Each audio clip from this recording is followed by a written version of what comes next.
Well, greetings, good to see you out. Another weekly ditty, although I haven't been all that good on the weekly part. It's been busy.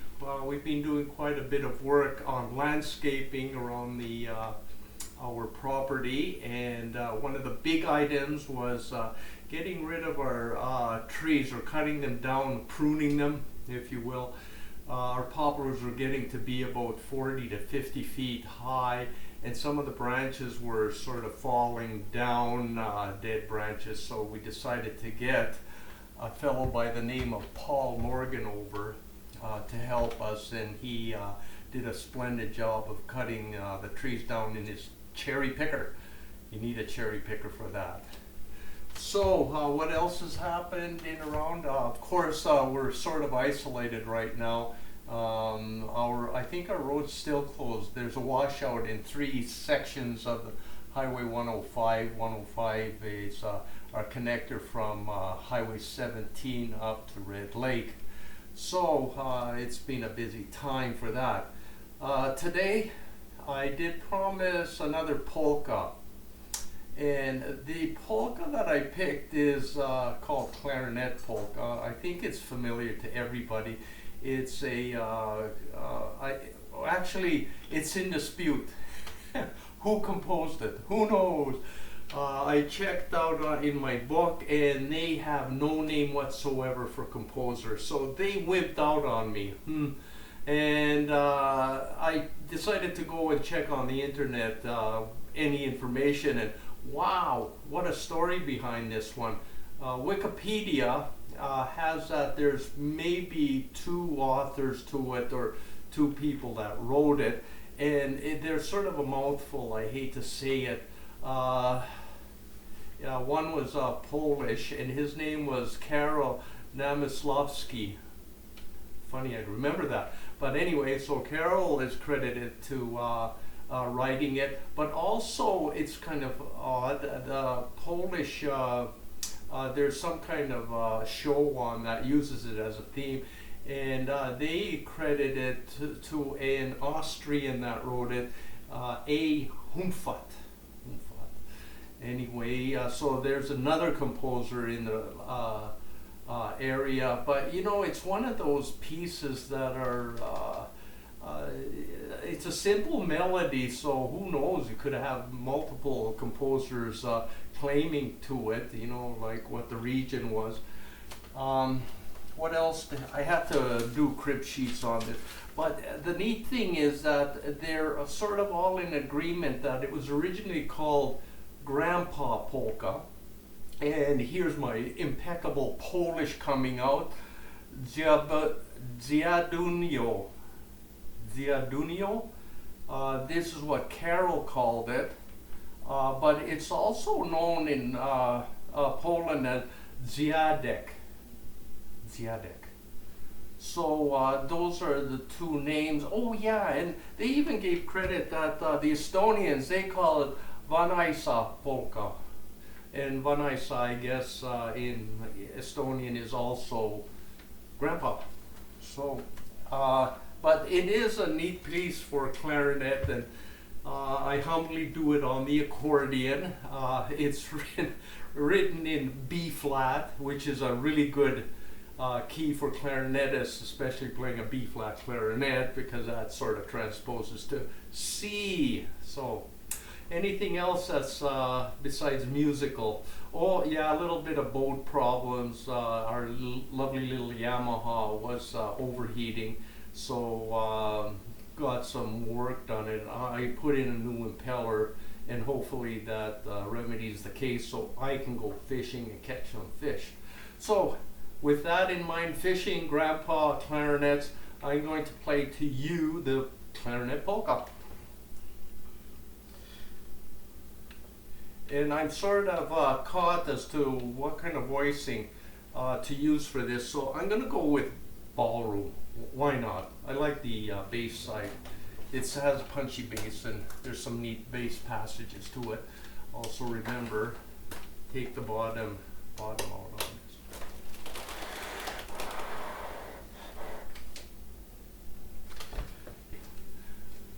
Clarinet Polka.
And there was Clarinet Polka.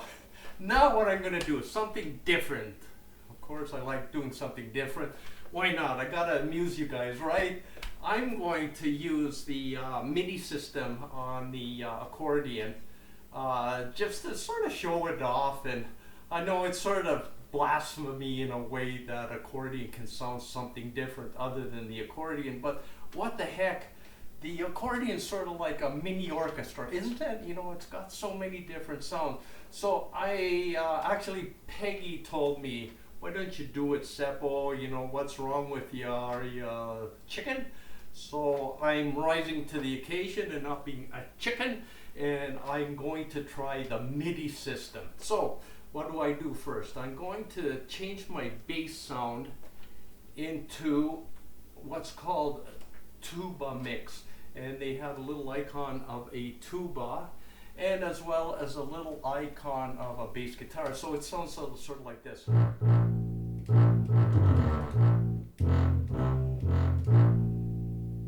Neat, eh? So the one thing about this is now it's not much as the bellows that are controlling it, but how hard I strike the note with my finger. That indicates it's sort of like a piano in a way. So if I hit it softly, it's quieter, but harder I hit it, the louder it gets. So that's kind of different for an accordionist to play something like that, because usually the harder you hit it, it doesn't do anything. It's how hard you hit the bellows, essentially putting air through the, but this is completely electronic, so it doesn't matter. Now, what I'm going to do is for the chording, there's a whole bunch of neat sounds to putting accordion in, and because it's Clarinet Polka, why not put it as a clarinet?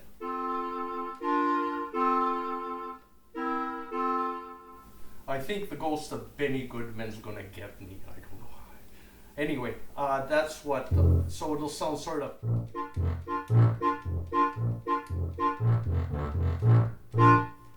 Can't get any more polka than that. Okay, so what are we going to do with the left hand? I think we'll keep this sound, but we're going to enhance it by using this.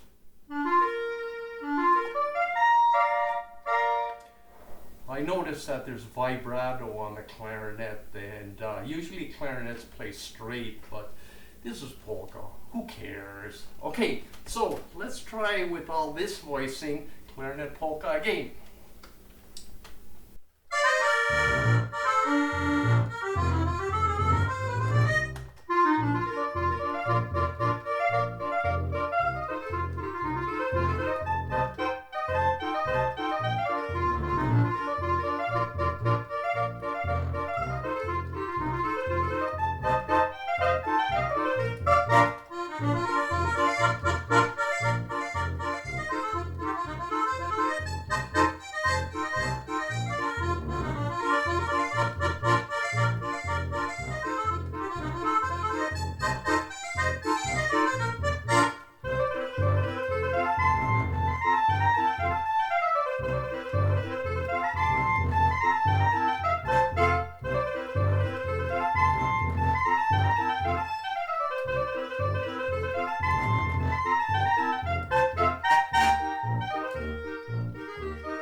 played again on MIDI. It was a pleasure playing for you guys. I hope you enjoyed Clarinet Polka. And I've been working really hard on some paso dobles. And hopefully I'll have it ready for a week's time. See if I can get it memorized. Anyway, take care, have a good week. And we'll see you in the merry month of June. Bye.